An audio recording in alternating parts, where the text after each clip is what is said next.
Hey guys, welcome to the sixth lecture on digital signal processing, and in this lecture we will be discussing the examples of linear and non-linear systems, and then after that we will be discussing the commutative property of linear system, and after that we will be seeing the foundation of DSP. That is a very important topic in which we will be discussing the process of synthesis and decomposition, and after that we will be discussing the types of decomposition, and finally we will be discussing the alternatives to linearity. So we already know what a linear and a non-linear system is, so we will just be seeing some of the basic examples of a linear system. For example, the wave propagation. How a wave propagates in a medium is a linear system. For example, if there are two persons sitting in a room and they are talking, their voices get superimposed, so that is a linear system. Then we have the electrical circuits, for example the resistors, capacitors, inductors, they are also examples of linear systems. And the electronic circuits, for example the amplifiers and the filters, they are also examples of linear system. The mechanical motion, which are basically from the interactions of masses, springs and dashboards, like the dampeners. Then we have differential equations, those systems that are described by the differential equations, such as where we see the resistor, capacitor, inductor networks. There are also many differential equations regarding them. Then there is the multiplication by a constant. Now if a system is multiplied by a constant, that is an example of a linear system. And if a signal is multiplied by a constant, that is example of a linear system. Then the signal changes, for example the echoes, the resonances, the image blurring, they are also the examples of linear system. The unity and null systems are also an example of linear system. Unity system is basically a system where the output is always equal. The unity system is where the output is always equal to the input, and we basically take the input as 1 in that system. The null system is where the output is always equal to 0 regardless of the value of the input system. Then differentiation equation systems and integration systems are also linear system. Convolution, that is a very important system. Convolution systems are also a very important types of linear systems. For the mathematical operation where each value in the output is expressed as the sum of values in the input multiplied by a set of weighting coefficients, those are the convolutions. Then there is recursion. The recursion is basically also a technique that is kind of like similar to the convolution, but with the exception that the previous calculated value in the output are used in addition to values from the output in case of recursion. Then there are some small perturbations. For example, if we have a system that produces a graph, just this is a linear system, right? So we have a linear system that looks like this, but if we also obtain a line that is kind of like this, some small abruptions and perturbations, we can neglect these small changes and also consider it to be a linear system. So this wavy looking line is also a example of a linear system. We neglect small changes. Now moving over to the non-linear system examples, we see that those systems that do not follow the static linearity property that we discussed in the previous lectures are non-linear systems. For example, we see this equation, a very common equation of power, that P is equal to V square R, where R is a constant in this equation and V is the signal, but we see that V comes with a square. This square makes it non-linear. So those systems whose power is not 1, whose power is not equal to 1 are also non-linear. So that is what we are saying in the first part of the non-linear system examples. Now moving over to the next example, those systems that do not follow the sinusoidal fidelity are also non-linear. Now what is sinusoidal fidelity? In the previous lecture we discussed that those system in which when we change the input frequency of a signal, the output frequency also changes. So that are the sinusoidal fidelity.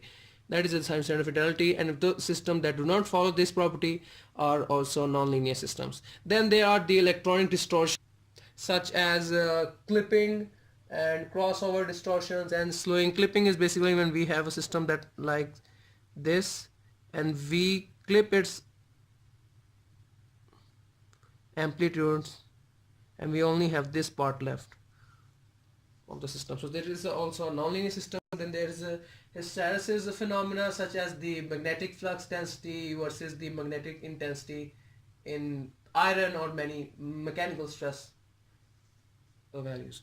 And then there is when a signal is multiplied by another signal, that is a non-linear system. In linear system we see that when a signal is multiplied by a constant, it's a linear system, but if a signal is multiplied by another signal, that is the example of a non-linear system. Then there is saturation. In saturation there is basically like electronic amplifiers and transformers when they are driven too hard. And then when the system is with a threshold value, for example, if we have this linear system and if we were to like bend its line to the x and minus x axis, so we have kind of like applied some limits or a threshold on it. So this is also basically a non-linear system. And example of these systems are like digital logic gates or seismic vibrations that are strong enough to pulverize the intervening rock. So these are the examples of linear and non-linear systems. Moving over, we will see that the commutative property of a linear system. Now in this property we see that if a signal, for example say x of n, is passed through a system A, and that output, let's say over here we have x dash of n, or let's say this is a of n, sorry, a of n, that passes through system B, it will produce an output y of n. Now let's reverse this scenario and see that when the input system signal passes through the system B first, and after that it passes through the system A, it will still produce or give the output y of n. So nothing changes even if the systems are reversed. So this is the commutative property. Now looking over to the figure given below, this is a really complex system, but this is also the example of a linear system in which we see that there being the additions of subsystems and signals. So that is nothing to be so much complex with. This is also example of a linear system. Now then, superposition, the foundation of DSP. When we are dealing with linear system, the only way signals can be combined is by saying by the process of scaling and adding. We have also learned and discussed the property of homogeneity, that is basically scaling. This is homogeneity. And the process of additivity. So this is what makes our system linear, and this is our superposition theorem. But now we will be discussing two main concepts in this topic, that are the synthesis and decomposition process. Now what is a synthesis? When we combine two or more different simple systems, we gain a third output that is usually a complex signal. So that is our synthesis. The process of like combining signals through scaling or homogeneity and addition is synthesis. So this is basically synthesis, and the reverse process of synthesis is decomposition. We will discuss decomposition in a deep note, because decomposition is more involved than synthesis, because there are like infinite many possible ways to decompose a signal. For example, if we are given two numbers only, 25 and 10, we have to add them. So there only one possibility, we add them and we gain 35. But if we were to decompose 35 into variants, there would be many possibilities. It could be 10 plus 25 like discussed above. It could be 30 plus 5. It could be 34 plus 1. It could be 39 minus 4. It could be 40 minus 5. It could be 100 minus 65. So there are many possibilities. There are infinite possibilities for 35 to be decomposed, or a complex signal to be decomposed into various. So this is what we do. We divide our complex system into various simple looking system, as we have done in this picture, that we see that this is a complex composite signal we have here, which is the combination of simple signals like these, the green ones. So this is basically what we do in DSP. We simplify things through decomposition. The DSP main rule follows divide and conquer. We take a signal, we divide it, we decompose it or simplify it, then we solve it, and then again we synthesize it and pass it through various mediums or channels. Now we will discuss the types of decomposition. There are 5 types of decomposition in this course. This is the impulse decomposition, step, even, odd, interlace, sorry, this was interlace, and Fourier decomposition. Impulse and Fourier being the most important type of decomposition. Now moving on to the first type, that is the impulse decomposition, and we will also discuss the advantages of each and every type of decomposition.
Now, impulse decomposition. We already know that in what is the impulse function, that is 1 at the value of at the time 0 and is 0 elsewhere. So when we have to decompose this composite signal into various simple signals, we have taken many samples of this signal. So if I were to decompose this signal at, let's say, at x of 0, x0 of n, this would look like this, that it would be 0, that it would have a value here and then would fall down towards this line and then it would be 0 elsewhere. If I were to calculate x of 1 and this sample, it would be this, but the sample would be here this time and it would be 0 elsewhere. If I were to calculate x of 2n, it would move like this.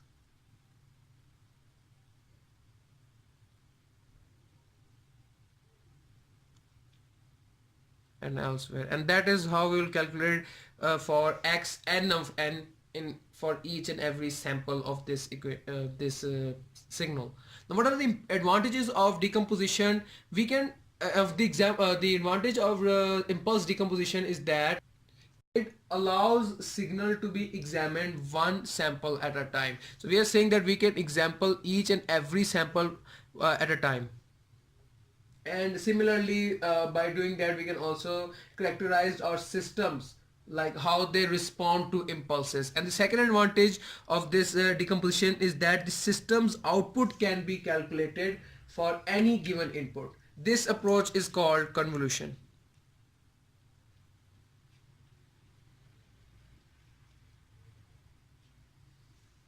which we will discuss later. The second type of decomposition is the step decomposition. Suppose we have a signal that looks like a discrete signal that looks like this. If I were to multiply it with a step signal, I would gain a simple decomposed signals at various indexes. For example, at index 0 I have 1 over here, so if we were to multiply it with the step function, we would have 1 at 0 and 1 at each and every index moving forward to infinity. At 1, 2, these are all 1, and at index 1 we have 2, and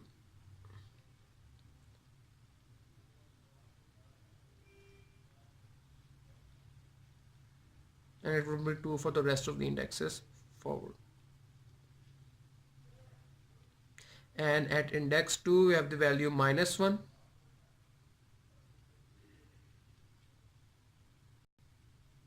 and it will be -1 for each and every index moving forward. By combining these three signals, by summing these three signals, we will again gain our our composite discrete signal that looks like this. So this is how we do step decomposition. Now the advantages of step decomposition is that each component we provide a step function, and step decomposition characterizes signals by the difference between adjacent samples. Moving over to the third type of decomposition, we have even and odd decomposition. This is a discrete, again we have considered a discrete signal that looks like this, x of n, that looks like this. Now we were to decompose it into its even and odd constituents. How would we do that? We have a simple formula that is for even constituent. We will be using this formula, that x of n plus its flipped mode or flipped version divided by 2, and for odd we will have x of n minus its flipped version divided by 2. So if I have x of n over here, its flipped versions look like this, and if we were to put it in the formula, you'll see that at index -2 we have 2 of x of n plus -2. So 2 minus 2 is 0, and divided by 2 it is again 0. Looking at index -1 we have 2, and over here we have 2. So 2 plus 2, that is 4, divided by 2. Again we gain the amplitude of 2 at index -1. For 0 we have 1 over at x of n, and for x of minus n we also have 1. So 1 plus 1, that is 2, divided by 2, that is again 1. For index 1 it is 2 plus 2, 4, divided by 2, 2. And for index 2 we have minus 2 plus 2, that is 0, 0 divided by 2, that is 0. So this is the even decomposition of this signal, discrete signal. Now for the odd decomposition, this is x e of n. Now for x o of n, that is the odd decomposition, we'll have use this formula, the original signal minus its flip version divided by 2. So 2 minus minus 2, that is 4, divided by 2, that is 2, at index minus 2. At minus 1 we have 2 minus 2, 0 divided by 2, that is again 0. 1 minus 1 divided by 2, 0. 2 minus 2 divided by 0, 2. And minus 2 minus 2, that is minus 4. Minus 4 divided by 2, that is minus 2. So this is our odd decomposite form. Now if we were to sum these two variant signals, we would again gain this original signal. So this is our synthesis, and this is our decomposition. Moving over to the fourth type. The advantages of even and odd system that we use are the power series, the Fourier series, and then there's the circular symmetry. It's like a snake biting its own tail, that will be discussed further.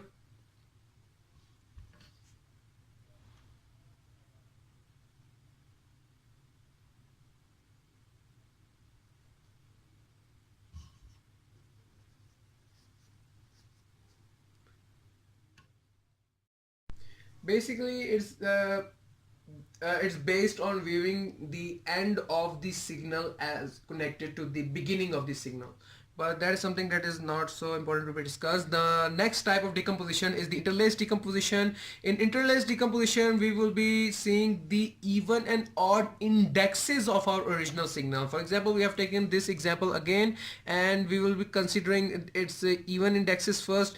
The values of even indexes are only to be considered. The values of odd indexes shall be neglected or be considered as 0. For example, the minus 2 is an even index, its value is 2.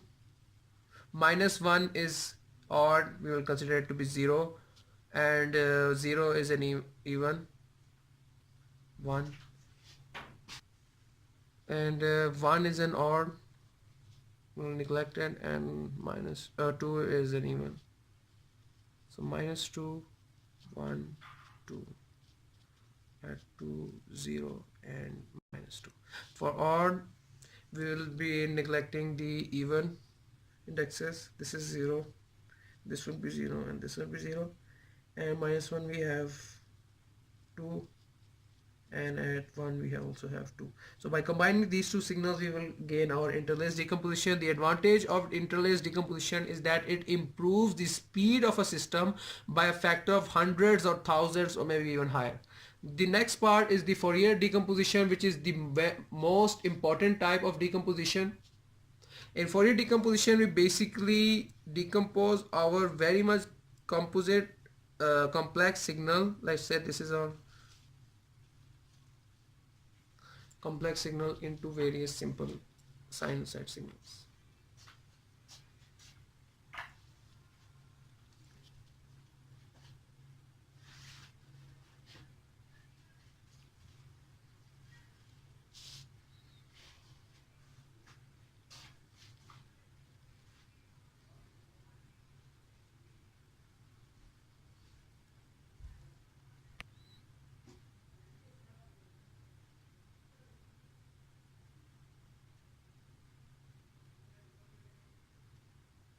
So this is basically what our Fourier decomposition looks like. Now the advantages of Fourier decomposition is that the Fourier decomposition is important for 3 reasons. The first would be a wide variety of signals are inherently created for superimposed sinusoids.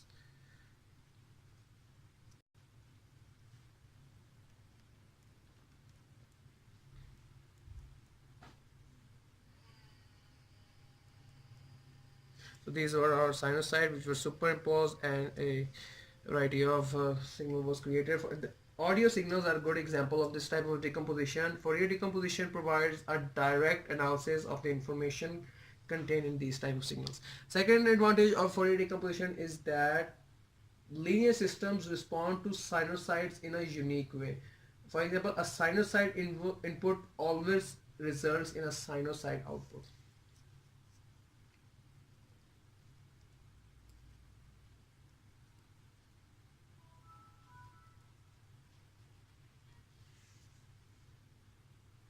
In this approach, systems are characterized by how they change the amplitude and phases of sinusoids passing through them. The third and the last is the Fourier decomposition is the basis for a broad and powerful area of mathematics called Fourier analysis, and even more advanced Laplace and Z transform.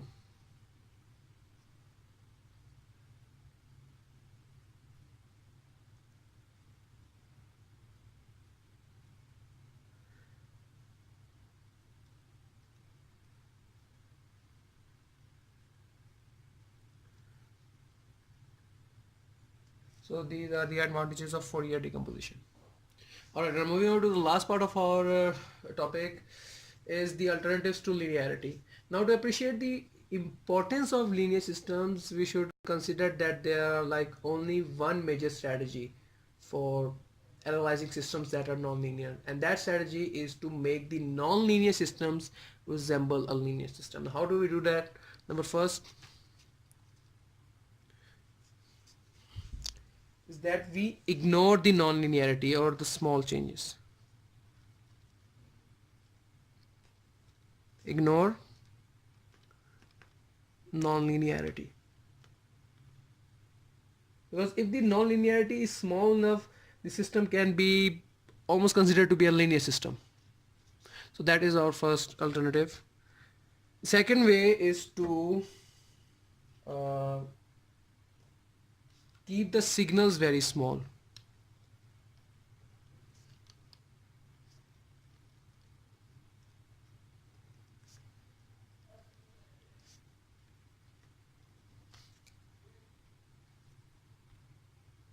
Because in this case, many non-linear systems would appear to be linear if the signals have a very small amplitude. For instance, transistors are very non-linear over their full range of operations, but provides accurate linear amplification when the signals are kept under a few millivolts. And third is applying a linearizing transform.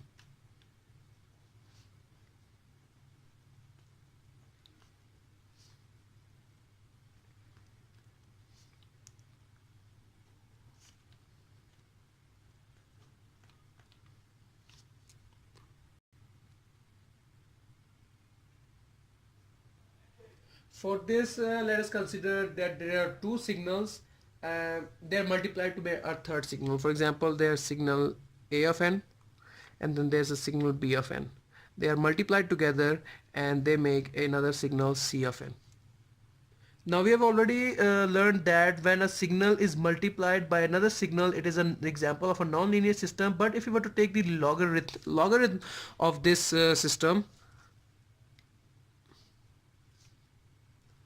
of A of n of B of n, then that would make the non-linear multiplication of this system into a linear addition with logarithm of both signals.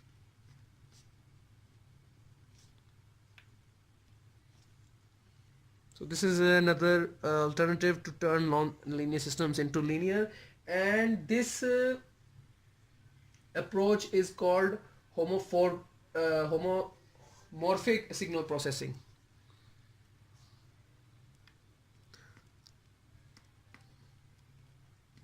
Homomorphic